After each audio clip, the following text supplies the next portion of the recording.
કચ્છ જિલ્લામાં ખાબકી આકાશી બરબાદી. પશ્ચિમ કચ્છમાં ખાબક્યું બરબાદીનું માવઠું. લખપત, નેત્રા, નલિયામાં ગાજવીજ સાથે માવઠું.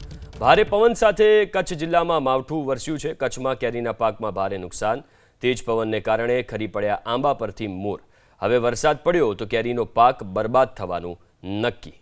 તો ભારે પવન સાથે કચ્છ જિલ્લામાં માવઠું વરસ્યું છે અને હવે જો વધારે વરસાદ વરસે છે તો કેરીના પાકને નુકસાન થવાનું નક્કી થઈ ગયું છે. કારણ કે આ જે માવઠું છે એ અણધાર્યું માવઠું છે ને એના કારણે અણધાર્યો વરસાદ છે ને એના કારણે પાકને ભારે નુકસાન જવાની ભીતિ છે. તેજ પવનને કારણે આંબા પરથી મોર ખરી પડ્યા છે. કચ્છ જિલ્લામાં ખાબકી આકાશી બરબાદી. પશ્ચિમ કચ્છમાં ખાબક્યું બરબાદીનું માવઠું. લખપત, નેત્રા, નલિયામાં ગાજવીજ સાથે માવઠું. ભારે પવન સાથે કચ્છ જિલ્લામાં માવઠું વરસ્યું છે. કચ્છમાં કેરીના પાકમાં ભારે નુકસાન. તેજ પવનને કારણે ખરી પડ્યા આંબા પરથી મોર. હવે વરસાદ પડ્યો તો કેરીનો પાક બરબાદ થવાનું નક્કી.